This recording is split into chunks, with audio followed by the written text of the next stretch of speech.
तो हम लोगों ने कल देखा था कि किस तरीके से हम लोग थर्मल कोफिशिएंट ऑफ एक्सपेंशन निकाल सकते हैं एक लीनियर ऑब्जेक्ट के लिए और एक प्लैनर ऑब्जेक्ट के लिए जिसका हम एरिया निकाल सकते हैं।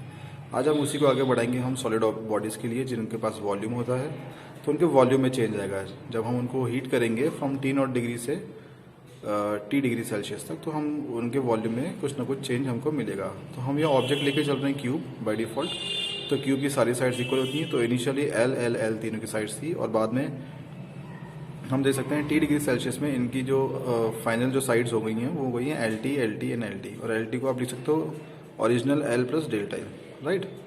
तो यहाँ पर हम कह सकते हैं कि एट टेम्परेचर T हमारा जो वॉल्यूम होने वाला है वो VT होने वाला है, और हम उसको लिख सकते हैं VT is equals to V0 1 plus gamma times T minus T0। यहाँ पर गामा क्या होगा? Gamma is a thermal coefficient of volume expansion, right. अब हमने जो तीनों चीज़ पढ़ी हैं अल्फा बीटा और गामा, ये तीनों मेरे कोफिशिएंट ऑफ एक्सपेंशन है, और तीनों की जो यूनिट की हम बात करें तो हम देख सकते हैं कि तीनों की यूनिट भी मेरी क्या आ रही है, एग्जैक्टली सेम आ रही है। अब अगर इन तीनों में कोई रिलेशन हम लोग एस्टेब्लिश कर पाएँ तो वो किस तरीके से होगा, आइए उसको देखते हैं। तो relation between alpha beta and gamma, okay, हम आगे बढ़ते हैं इसके अंदर। हम मान के चलते हैं कि हमारे पास एक प्लेनर ऑब्जेक्ट है, राइट, क्योंकि मैं पहले अल्फा और बीटा के बीच में एक रिलेशन लाना चाहता हूँ। वो प्लेनर ऑब्जेक्ट मेरा स्क्वायर प्लेट है, ठीक है, और अब उस स्क्वायर प्लेट को मैंने किसी T टेम्परेचर तक मैंने उसको हीट किया है, जिसकी वजह से उसका अब एरिया हो गया है AT। तो मैं लिख सकता हूँ AT is equals to A0 1 plus beta times delta T, right. यहाँ पर डेल्टा T क्या है? डेल्टा T मेरा वही है T माइनस T0। अब मैं AT को लिख सकता हूँ LT इंटू LT, क्योंकि ये मेरे स्क्वायर प्लेट है तो स्क्वायर का जो मेरी डायमेंशन होगी वो कितनी होगी? Side into side, right. तो मैंने LT इंटू LT लिख दिया, उसका नया एरिया।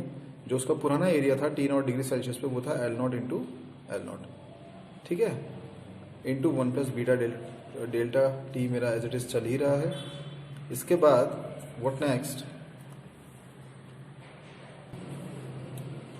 हम लोग क्या करेंगे? LT की जगह हम लोग LT की वैल्यू पुट कर देंगे जो हमको मिला है लीनियर एक्सपेंशन से। वो कहता है LT is equals to L0 1 plus alpha delta T।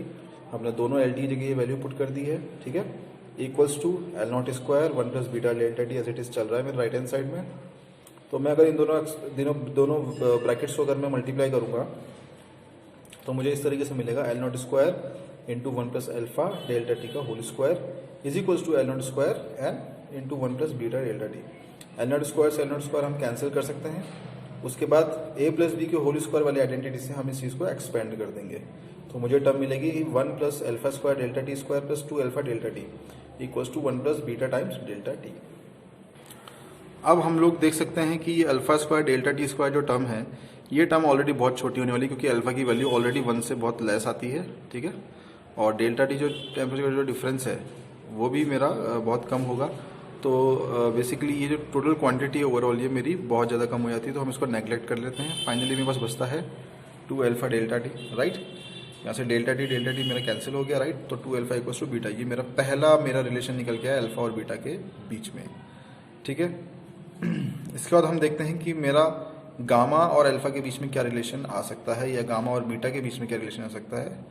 तो हम बात करते हैं कि मेरे पास सब ऑब्जेक्ट जो है वो एक क्यूब है, राइट, और क्यूब की सारी डायमेंशंस मेरी इक्वल होती हैं। तो हम मान लेते हैं कि इनिशियली उस क्यूब की डायमेंशंस मेरी L0 है, और फाइनली वो LT और LT उसकी डायमेंशंस हो जाएंगी। तो हम लिख सकते हैं वॉल्यूम एक्सपेंशन के लिए VT equals to V0 1 plus gamma delta T, ठीक है। यहाँ पर हम लोग VT की जगह लिख देंगे LT का क्यूब, क्योंकि क्यूब है तो साइड इंटू साइड इसका वॉल्यूम बन जाएगा, और V0 की जगह L0 क्यूब, राइट। उसके बाद हम लोग इन दोनों को एक्सपेंड कर देंगे बाय देयर आइडेंटिटीज। LT की जगह हम लोग लिखने वाले हैं L0 1 plus alpha delta T और उसका क्यूब करने वाले हैं, ठीक है। उसका जब हम क्यूब करेंगे तो हमारे पास आइडेंटिटीज होती हैं, राइट। कौन सी होती हैं? A प्लस बी का होल क्यूब हमारा होता है A cube plus B cube plus 3A square B plus 3AB square. इस तरीके से मैं इस आइडेंटिटी को क्या करने वाला हूँ? एक्सपेंड करने वाला हूँ, राइट। तो इसको जब मैंने एक्सपेंड किया आइडेंटिटी से तो मुझे मिला 1 प्लस अल्फा डेल्टा T का cube plus 3 alpha delta T plus 3 alpha square delta T का square equals to 1 plus gamma times delta T। यहाँ 1 से 1 कैंसिल हो जाता है बड़े इजीली। और फिर हम देखते हैं कि हमने ऑलरेडी पहले वाले केस में अल्फा और बीटा वाले केस में हमने alpha square delta T square वाली टर्म को मैंने नेगलेक्ट किया था, क्योंकि वो बहुत छोटी थी। तो अब यहाँ पर तो alpha cube plus delta T cube हो रहा है, तो ये तो उससे भी छोटी हो जाएगी। तो हम इन दोनों को एक साथ हम नेगलेक्ट मार लेंगे, तो हमारे पास बचेगा केवल 3 alpha delta T equals to gamma times delta T, ठीक है। तो दिस इज आगे हम लोग देख सकते हैं कि 3 alpha delta T equals to gamma delta T में से हम डेल्टा टी कैंसिल कर देंगे और हमारे पास रिलेशन था 3 अल्फा इक्वल्स टू गामा, और ये मेरी हो गई इक्वेशन नंबर 2। अब फर्स्ट इक्वेशन और सेकंड इक्वेशन, कौन सी थी फर्स्ट इक्वेशन? फर्स्ट इक्वेशन थी मेरी ये वाली, राइट, और सेकंड इक्वेशन मेरी ये वाली। अगर मैं इन दोनों को कंपेयर करूंगा तो मुझे मिल जाएगा alpha is to beta is to gamma का रेशियो मेरा आ रहा है 1:2:3। तो गाइज आप लोग को इस तरीके की आपको डेरिवेशन आपसे पूछी जा सकती है पेपर्स के अंदर, और बेसिकली आपको रिलेशन मालूम होगा तो हो सकता है कोई न्यूमेरिकल भी इसके ऊपर हम पुटअप कर दें, तो be prepared for that. Thank you. कोई भी अगर डाउट है तो you can comment on the video and you can also contact me, you have my contact number, right. Thank you so much.